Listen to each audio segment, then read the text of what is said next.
Trafford টেস্টের তৃতীয় দিনে ভারতীয় অধিনায়ক শুভমান গিল খেললেন দুর্দান্ত এক সেঞ্চুরি।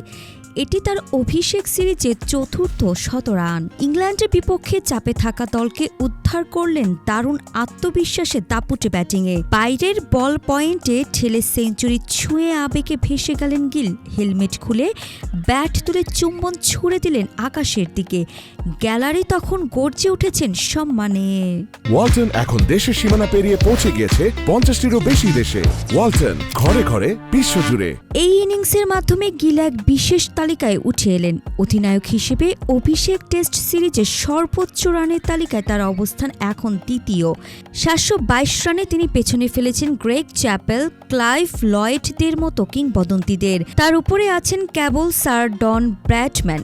একই সঙ্গে এক সিরিজে অধিনায়ক হিসেবে 4টি সেঞ্চুরি রেকর্ড করলেন ব্র্যাডম্যান ও গাভাস্কারের সঙ্গে।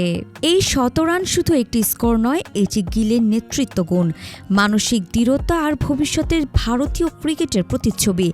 ক্যাপ্টেন হিসেবে তার অভিষেকই যেন এক নতুন অধ্যায়ের সূচনা।